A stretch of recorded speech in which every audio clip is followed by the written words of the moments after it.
Now we're going to take a look at the new lights in Motion 3. I'm going to start by just drawing a white square. And you notice if I rotate the square, it really looks like it's in 3D space. It looks flat, but it definitely looks like I am actually rotating it around. If I were to duplicate it and rotate the other one, it looks like we could build something, build a little cube or a house or something out of these squares. But if I click Group and rotate this, we can see that we've been tricked. It's all been an illusion. These are not really moving in 3D. They're just distorting their shape, using some clever math to appear 3D, when actually they're completely flat at 90 degrees. You can see they have no depth at all. However, in Motion 3, we've got a group property called Type. We can actually change this to a 3D group. You can also change it by clicking on the icon in the project pane to change this into a little 3D icon. And now, if we were to rotate the group, we can see that these shapes, they're 2D shapes. They have height and width, but no depth. But they do exist in 3D space, true 3D space. They can be rotated and moved around in 3D. So that is new in Motion. And if we were to reset our group, and let's set these up, let's do one more duplicate of these, and let's say we wanted to view what we were building here without actually rotating the whole group. Let's say we wanted to kind of leave the group where it was. What we could do is drop a camera into the scene. We'll just say New Camera.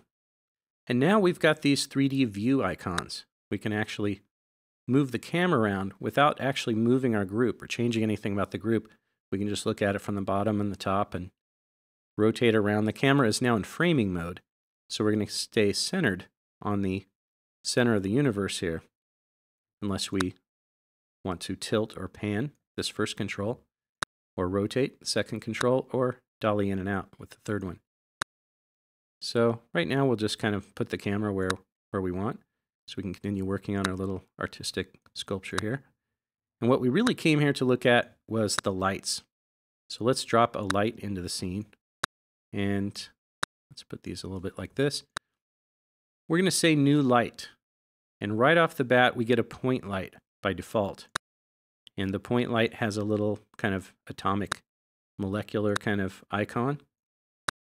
And that will show up if you have 3D scene icons on. If you turn that off, then you don't see it.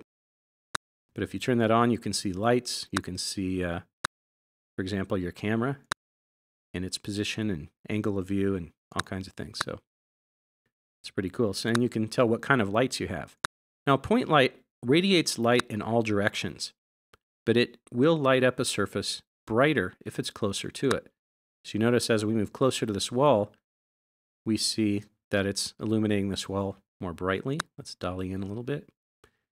And if we move it closer to this wall, it'll illuminate it more brightly where it's close, but the fall off is more dramatic. So it's point lights work a little differently in every program, After Effects, 3D programs, Motion, but that's how this one works. And kind of interesting, if we want, on this light, we can reset its position completely. We've got X, Y, and Z position here. But let's say we reset its position and we group it. Now, why would we want to do that and move the group around? Well, lights themselves are not visible. Once we turn overlays off and 3D overlays off, you notice you can see the effect of the light, but you can't see the light itself. Now, what if we wanted to see something? We could grab a little circle thing. I can actually just draw a little circle in here. And let's take our group, and we're just going to reset our group to 0 and also our circle. Make sure our light's 0. So now the circle is where the light is. Now, I don't want the circle actually reacting to the light because there's no ambient light. The circle's black, so I'm going to go down here under Lighting for the circle, and I'm just going to say Off. That way the circle will not be affected by any kind of lighting. Because, of course, what I want for this circle, you've already figured out, is I want it to be the actual light, the visible light. So we can You can feather the edges of this thing and make it a little bit smaller maybe. But now when I move the whole group, you can see that now we have a visible light source. And it kind of makes sense. It looks like a little floating orb. And looks like it's affecting the other objects in the scene. Except for one thing you may have noticed. It's doing fine on these three walls, but look back here. This should be a shadow, and it's not. No shadows in motion 3, but luckily light math and shadow math are very similar. So I expect at this very moment elves are working away on the code to create shadows in motion 3 point whatever. I don't know anything, I'm just speculating. All right, so that's kind of a little visible light source trick, but let's get rid of that because we want to look at some different types of lights. The point light is the first one, the default one we saw. We can adjust the light's color. We can adjust the intensity, brightness of the light. And then we have fall off. Fall off acts a little curiously with this light because, as you've seen, if you position this light, and let's turn our overlays back on. We have our little arrows we can grab to move in X, Y, and Z. The simplest light actually is the ambient light. Ambient light has no position, it has no direction.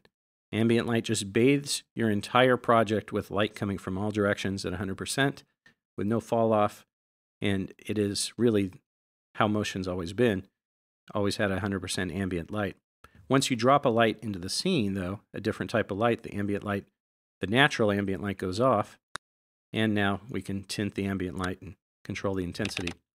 But again, that has no direction, it has no position. Where our point light we started with, the position is very important because it emanates out in all directions, but it definitely lights surfaces that it's closer to more brightly and differently. So that's the point light. Point light you cannot rotate, but you can position it. The next light we'll look at is directional. Directional is kind of opposite from the point light. It's kind of like a directional ambient light. And the directional light, it doesn't matter where it's positioned. You can position it, but it doesn't really matter.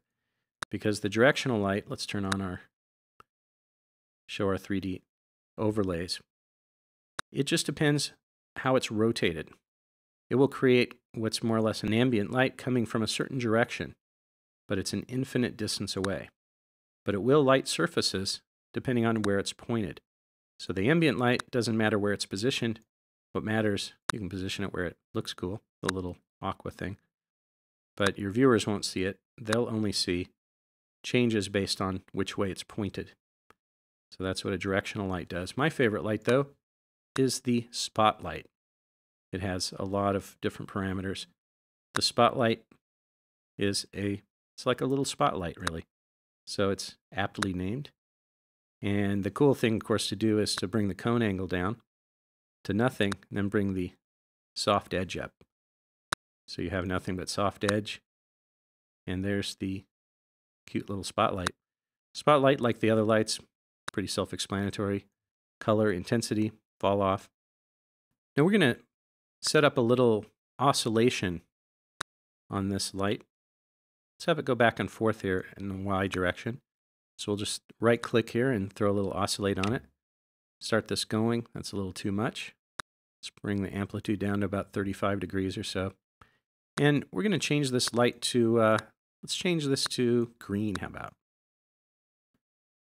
And then we will copy it with the oscillate. And the copy will change to red. And the reason I'm doing this, and let's change the behavior so we're 180 degrees out of phase. So they're going different directions. The lights are additive. So as you know, red and green put together make yellow. And sure enough, where the two lights cross, you see yellow.